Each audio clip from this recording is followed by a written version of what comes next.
ഈ വർഷം ജില്ലയിൽ നിന്ന് 10ാം ക്ലാസ് വിജയിച്ചത് 12,300 വിദ്യാർത്ഥികളാണ്. നിലവിൽ 50 സീറ്റുകൾ വെച്ച് നോക്കിയാൽ 5000 പേർക്കാണ് +1-ന് ചേരാൻ സാധിക്കുക. 20% വർദ്ധിപ്പിച്ച സീറ്റുകളും വൊക്കേഷണൽ ഹയർ സെക്കൻഡറിയും കൂടി കൂട്ടിയാൽ 6500 പേർക്ക് മാത്രം ഉപരിപഠനം സാധ്യമാകും. 60 ആക്കുവാണെങ്കിലാണ് നമുക്ക് 6000 സീറ്റുകൾ വരും. ഒരു 600-700 എണ്ണം VHSCയുടെ സീറ്റും വരും. എങ്ങനെ പോയാലും ഒരു 6500 കുട്ടികൾക്കുള്ള അഡ്മിഷൻ മാത്രമേ നമ്മുടെ വയനാട് ജില്ലയിൽ സാധ്യതയുള്ളൂ. ഈ 60 ആക്കിയാൽ വരെ. വയനാട് ജില്ലയിലെ മുഴുവൻ വിദ്യാർത്ഥികൾക്കും +1 പഠനം സാധ്യമാക്കാൻ മുഴുവൻ സ്കൂളുകളിലും അധിക ബാച്ചുകൾ വേണം. വിദ്യാഭ്യാസ അവകാശ നിയമവും ഇതൊക്കെ വരുന്ന സാഹചര്യങ്ങളിൽ കുട്ടികൾക്ക് ഹയർ സെക്കൻഡറി തലത്തിലുള്ള വിദ്യാഭ്യാസം വരെ വോക്കബിൾ ഡിസ്റ്റൻസിൽ 5 കിലോമീറ്റർ ചുറ്റളവിൽ കൊടുക്കണമെന്നാണ്. എന്നാൽ അടിസ്ഥാന സൗകര്യങ്ങളുടെ അപര്യാപ്തത എല്ലാ ഹയർ സെക്കൻഡറി സ്കൂളുകളിലുമുണ്ട്.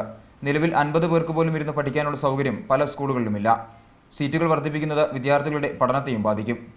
അത് നമുക്കൊരു പ്രയാസമാണ്. കാരണം ഇവരുടെ ക്ലാസ് റൂം എന്ന് പറയുന്നത് മിക്കവാറും +2 സ്കൂളുകളിൽ നമ്മുടെ സൗകര്യങ്ങൾ വന്നിട്ടില്ല, അടിസ്ഥാന സൗകര്യ വികസനം വന്നിട്ടില്ല. അത്രയും പഴയ സ്കൂളുകളിൽ വയനാട്ടിൽ സർക്കാർ എയ്ഡഡ് സ്കൂളുകളിൽ 45 എണ്ണത്തിലാണ് ഹയർ സെക്കൻഡറി വിഭാഗമുള്ളത്.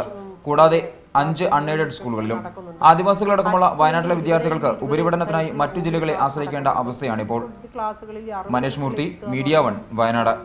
ഭയങ്കര